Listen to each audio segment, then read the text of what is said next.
YouTube channel. This is the channel where we are focused on helping women in their 40s and 50s to really level up with their money and their life. And so we are here to teach you a lot about investing. Specifically, we're going to be teaching you investing choices and things to get you ready for retirement, whenever that may be. So, welcome. And today we have an amazing show. We're going to go through 6 different things that we've found in Secrets of the Millionaire Mind. So this is like, adding on to what we did last week. So we're just going to keep going through this amazing book by T. Harv Eker. And we're going to be chatting about kind of our thoughts on all the different wealth files that he has set forth in his book. But first, hey, everyone, I'm Camilla. I'm a successful business owner and a podcast host and now YouTuber. And I'm excited to be here with you. And then with also my partner, Rosanna. Hi, everyone. Welcome back to our channel. We are so excited to be here again. And I'm Rosanna. I'm also a business owner, a mother, and a primetime woman. So everything we are talking about today and going forward is very relevant to our own lives. And we're sharing our journey as we learn and progress and build our wealth and make an impact. So that you can learn from us, go on this journey with us. So we're super excited to go over these mindset rules, so to speak, because first you got to get your mindset right. Because when you're in the right mindset, then everything else is so much more straightforward. Oh, and easier, right? It's just so much easier when you're in the right mindset. And so the title of this one, it really comes from a question that T. Harv Eker has in his book. And he says, do you want money or meaning in your life? And maybe that caused you to pause for a minute and be like, well, wait a minute, can I have both? Because the answer is both. And so that's the one we're going to discuss at the end. So make sure you stick around to the end, because we're really going to dive into why it's okay to have both, and how you can have both, really. But first, let's start with the first one. The first one says to associate with positive, successful people versus negative, unsuccessful people. So, Rosanna, what have you, how has that affected you in your growth and development? It's interesting. I never really used to notice this when I was younger. It was just life was so fast and it was all about just being busy. And the psychology of positivity and its effect wasn't really on the forefront of my mind. It's recently, especially after I started my business and figuring out what is it that determines your success, whether it's business, investing, or life in general. And one of the biggest things is really just the positivity that you treat yourself with and treat others with, and also how you view your own efforts. And when you have that kind of a positivity, you actually exude it. I know a few people in life where you when you meet with them, you're just immediately taken by, wow, they have this kind of some kind of an energy that's very infectious. It's kind of like, well, wow, I want to be in their place because they're so positive, they're so believing in themselves. And I think the most important thing that I have seen is things come easy to them. Things just happen for them. And at some point I was thinking, why is it that things come so easily to some people versus others? And I am convinced that it's because positive people just see positive outcomes. So they believe in the success of what they're doing. And that's what they project out there into the universe, and the universe gives it back to them.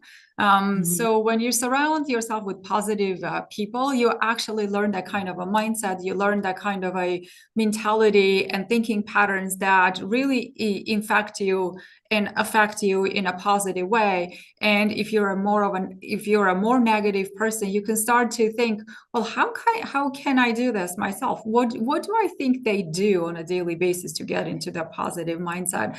And then you can start thinking about some work, mental work, and you can do, and consciously changing your thought patterns so that you can become positive.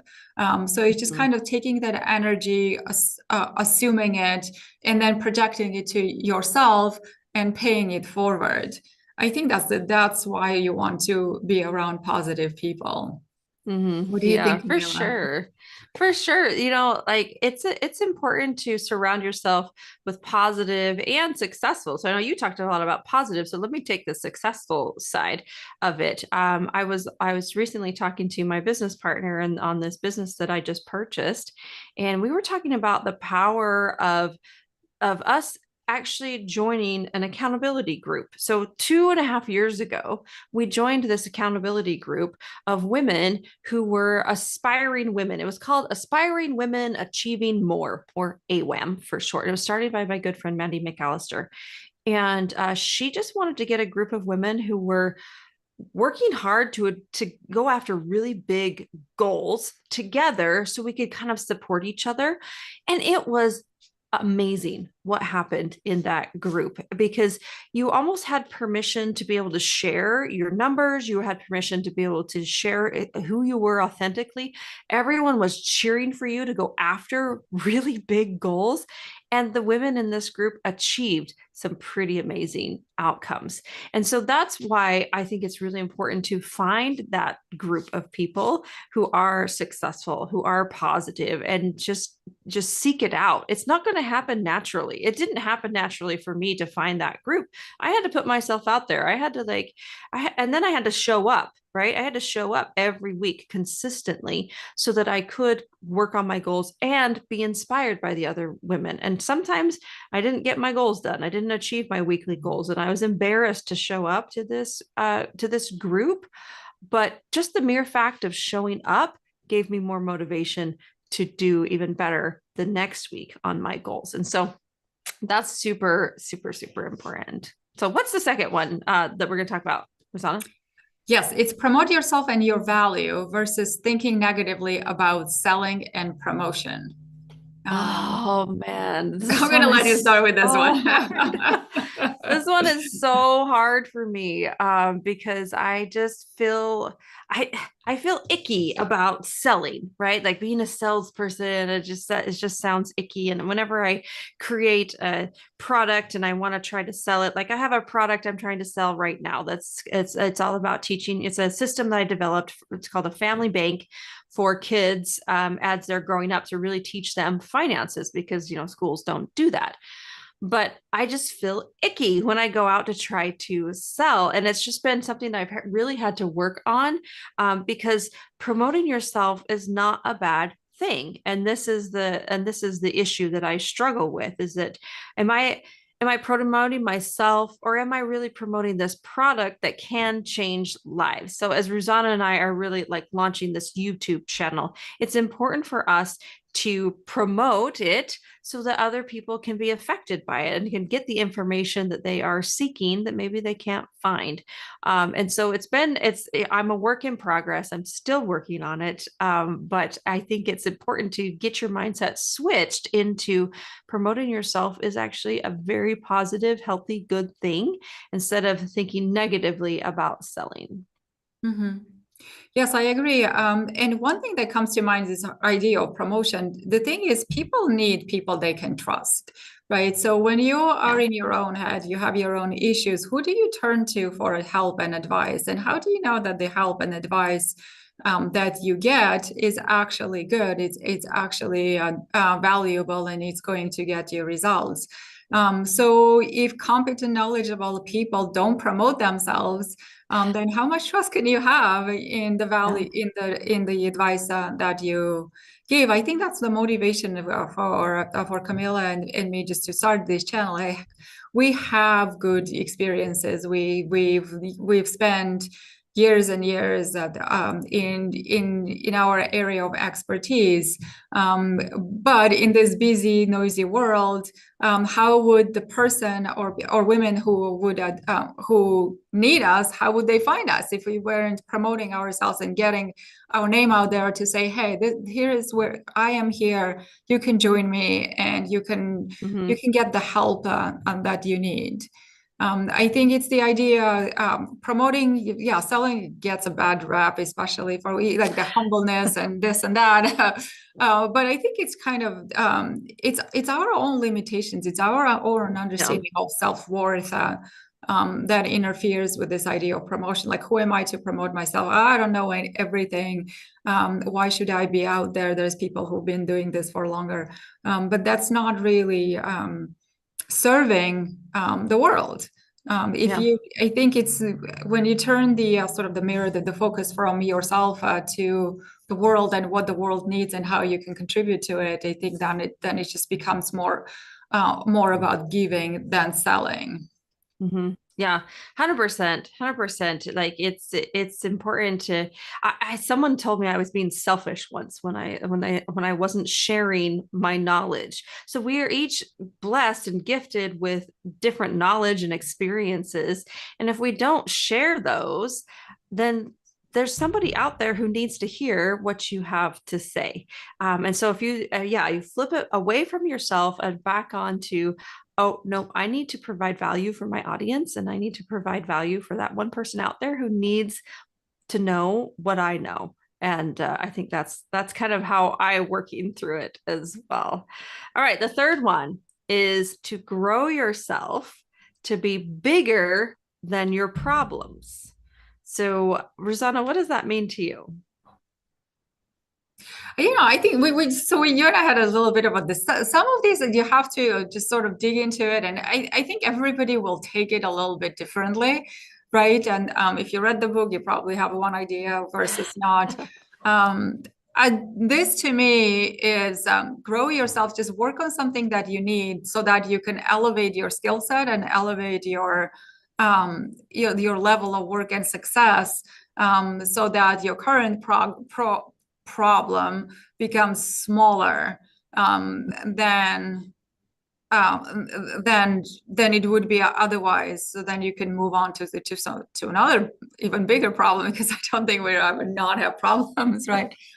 So I think it's growing yourself, doing things that you know that you need to do to get to a different level, whether it's Yeah. business, whether it's life, whatever it is, so that your problems, you can view your problems in a different light, with more expertise, with more knowledge, and sort of different way of looking at a problem, and it just becomes smaller.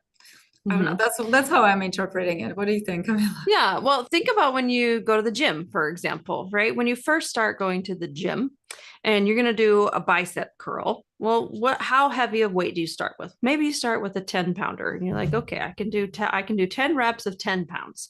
So you do that. And then as you consistently go to the gym, maybe a couple weeks later, you move up to the 12 pounder, right? A couple weeks later, you move up to a 15 pounder. Finally, you find yourself at 20, 25. Maybe you're awesome and can do 30. I cannot do 30. Um, and then you look at, if you were to look back and grab that 10 pounder that you started with, that would be way too easy. Right. And it's because you've grown. It's because you have grown the muscle that's in that bicep so that it can handle a much heavier weight. And so now, like the 10 pounder feels like nothing. So the same thing happens with our brain and like muscles in our brains. If we develop the muscle of cold calling, could be another good example, right? This feels like a really big problem, feels like really hard to do. And so that you get on, you try it. And as long as you do it over and over and over again and do the repetitions and put in the work, then that muscle gets developed. And so you become bigger than that problem, or it no longer becomes a problem. It's no longer hard to do because you have worked on it so many times. So that's how I think about be that one. Yeah. All Yes. right. What's So just before we started, I shared that I'm studying for my for a tax exam, and Yeah. it could not be harder. Sometimes it's just I will listen to the same material 3 times before it sinks in. So I've decided just to give it half hour a day, no more, no less, half hour a day, and just get through it. Mhm. So then all of a sudden it becomes a little more manageable. So, Right, right. yeah. Yes, for sure, for sure. Okay, what's the next one? Be an excellent receiver versus a poor one. Yeah. I think again, I love how these things dig into the different types of kinds of mindset that we subconsciously have. We're not even aware sometimes that we have these attributes, and until you see something, oh well, am I a good receiver or not, whether it's a compliment or whether it's a gift that somebody gives you, advice, feedback, or even an event. Something happens in your life, and the way you react to it, you either draw a lesson from it, and you improve, and you understand objectively how this event happened, or you could be closed off to it, have an attitude of blame and negativity, and being closed off to this gift of an experience that comes to you that you could learn from and grow from Hmm. immensely. Hmm. I guess Yeah. that's how I'm interpreting this. Yeah, so I mean, I just had a conversation with my 13-year-old daughter just the other day when she got complimented on her muscles. She's a volleyball player and she's got amazing like quadriceps that are Nice. just to die for, right? And I said, someone complimented on her and her on it, and she just kind of shrugged it off and was like, And so I had to have a conversation with her about, well, how do we receive a compliment? Like, it's okay to receive a compliment, and the only thing you need to do is just to say, thank you. I appreciate you saying that. And that's heartfelt. Like none of this, so you get compliment on your hair, for example, and you're like, oh, I haven't washed it in days, right? We say stuff like that all the time instead of just saying thank you, right? And receiving that. Another thing that being an excellent receiver is receiving help. And I think a lot of times as women, we really struggle with this. We don't want help because we've been, doing it on our own, and we're okay, and we've got this. But receiving that help is important too, because it's not just about receiving the help, it's allowing the giver to give. And so if you're constantly pushing someone away who's offering help, you're really reducing their own growth too. So it's not just about you, it's about that other person who is giving because they need the opportunity to give because it feels good to give, right? And sometimes we need to be the receivers of those gifts. um, so the next one is choose to get paid on results versus time. And this one really goes into my thoughts when I was working for a corporation, and your time, you put in your time, and then you get a certain dollar figure for that time, right? So even if you're a salaried employee, you're still agreeing to work 40 hours a week for a specific dollar figure. Maybe that's 150,000, maybe it's 200, maybe you're doing great and you're getting $500,000 for that. That's amazing, but you're still trading your time for money. And that's simply not scalable, right? There's only so much time in the day. And there's only so much time really that we can work. I mean, I don't know about you, but working 12-hour days is exhausting. Like I can't Mhm. do it anymore. I'm not at a point in my life where I could do it. Maybe in my 20s and 30s I could, and I did usually, but I can't do it anymore. And I don't feel like I need to do it anymore either. And so it's this whole thing about, well, I need to be working in something that's going to give me results, and I'm going to get paid on those results versus the time that I put into it. So what do you think, Rosanna? I think that's a great idea. Maybe also choose to get paid on results versus time. Maybe it has to do with like how you structure your business. When people come to you for business, to give you business, do you charge them on time, or do you charge them on results? So it is sometimes it's hard if you're a coach if you're an advisor, it really is not something that you can just put a bow, like put in a box with a bow on it and say, hey, here is your result, because it takes time, it takes effort, and that the Yeah. process itself is valuable. So there is a lot of it that a little different depending where you are. But as much as possible, if there is some kind of a result that you can identify for people that you can deliver and then get paid on it, I think that's a better framework to show your value to, and to actually learn how to deliver value. It will teach you how to really bring value to people much faster, because the incentives are very different. So yeah, I think that we a lot of times, do you want to do busy work, or do you want every hour of your hour to be scheduled, even though you're not achieving anything, versus identifying a specific result, a specific outcome that you want, and working towards that outcome. Mhm. I think it's Yeah. harder to easier said than done. I in general, I think we all could spend way more time just planning, really understanding what it is that what is the outcome that we really need to advance in whatever it is that we're doing, and then focusing on that outcome. But overall, if you adopt this mindset of time doesn't matter until it brings the results that you want, I think we'll definitely be much more productive and happier, and work a lot less too. Yeah, for real. For sure, for sure, for sure. Yeah. Okay, so now we're on the last one, and this is the one that we hinted at that we're going to talk about, and kind of in depth, because we want to talk about this idea of thinking in terms of both versus either or. So I want to actually pull out the book, and I want to read a couple some of the book.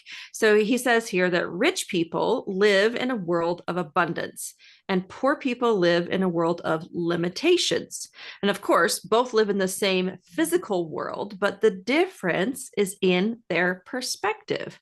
Poor and most middle class people come from scarcity. So they're living by mottos such as there's only so much to go around, there's never enough, and you can't have everything. And, he says, of course, you may not be able to have everything, as in all the things in the world, but I do think you can certainly have everything you really want. And then this next paragraph, he has a couple of really interesting questions. Do you want a successful career or a close relationship with your family? Both. Do you want to focus on business or have fun and play? Both. Do you want money or meaning in your life? Both. Do you want to earn a fortune or do the work you love? Both. Poor people always choose one. Rich people choose both. This is fascinating to me because scarcity mindset has not been another struggle for me throughout my life so far, and I think I'm just barely tipping over into abundance mindset. I've lived in scarcity most of my life, and I'm just starting to tip the scales and live in more abundance. But it's fascinating because often I felt like life was black and white like that. Like you can't have lots of money and have a good family, right? You can't have a good career and all of these things. But what he's trying to help us understand is you can have both, and you just have to flip your mindset into this concept of don't think of it as either or, think of it as both. And then your brain will start to actually craft a way for you to have both, because if you're telling your brain, oh, I can't have both, then your brain's like, okay, yeah, I agree with you, you can't. But if you're telling your brain, I'm pretty sure I can have both, then your brain goes to work on making that happen. So Rosanna, what do you think?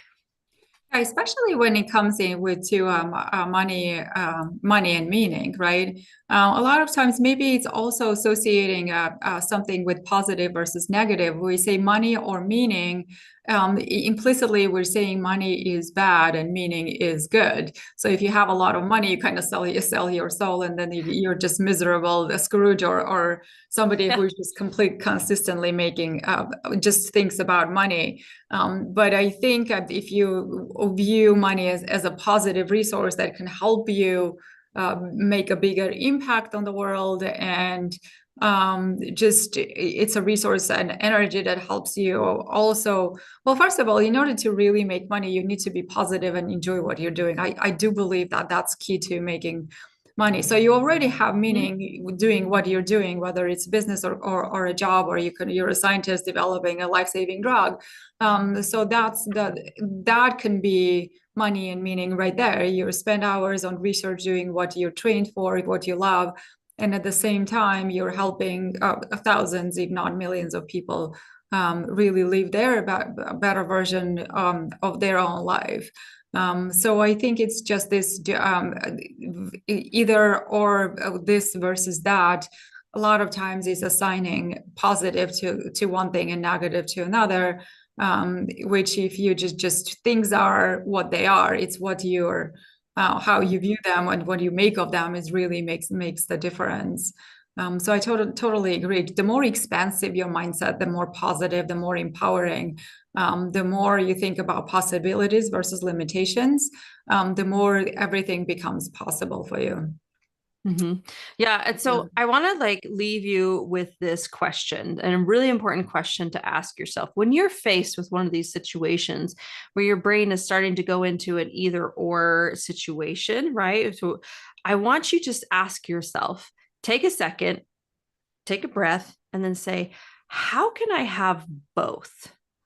And allow your brain the space and time to creatively come into a solution, because this question is going to change your life, right? It's going to take you from this scarcity and limitation into unlimited possibilities and abundance. And so that's what we want to leave you with today. We're going to finish out the rest of the Wealth Files. Again, grab this book. It's a really fascinating book. It's a quick read too. And we're going to finish out the rest of them next week, same time, same place. So we'll see you there. Bye, guys. Have a great rest of your day.